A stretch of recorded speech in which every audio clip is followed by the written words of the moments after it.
Now here is Irving on the dance floor. Got it! Three-point! Hey, mga fans ng basketball. Ngayon, ating tututukan ng isa sa mga pinaka-electrifying na manlalaro ng NBA si Kyrie Irving. Now still spins it in. Oh my goodness. Collided with Carter and Irving. Handa na ba kayo na masaksihan ng mahika ng kanyang pag-dribble? Ang pag-dribble ni Kyrie Irving ay hindi lamang magaling, ito ay legendarya. Kyrie Irving. Only 2 misses in our first quarter have both been shots Ang blocked. kanyang kakayahang maneuver sa gitna ng trapiko at lumikha ng mga pagkakataon sa puntos ay walang kapantay.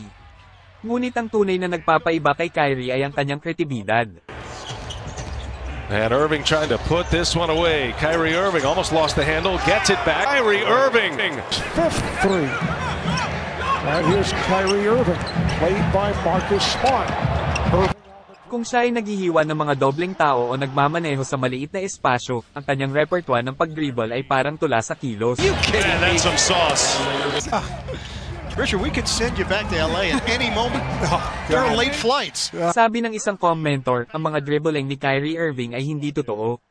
Siya ay may mga depensa na sumasayaw sa kanyang tugtog sa labas doon. In his bag like Watch Kyrie Irving. Just watch the handle, folks. Just enjoy it because he's going to make Stevens.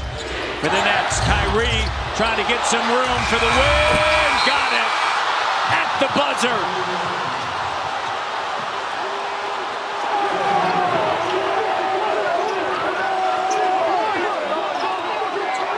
Nets have won 5 in a row. Sabi din ng dating manlalaro, hindi ko pa nakikita ang sino man na nagpapatakbo ng bola tulad ni Kyrie. Mayroon siyang mga galaw na napakarami. Sa mundo ng basketball, si Kyrie Irving ay ang hari ng pag-dribble. Ang kanyang di matatawarang kakayahan ay patuloy na nag-i-inspire sa mga manunood at mga aspiranteng manlalaro ng bola. Salamat sa inyong panunood. Huwag kalimutang pindutin ang pindutan like at mag-subscribe para sa mas maraming nilalaman sa basketball. Hanggang sa susunod, magpatuloy sa paglalaro ng bola.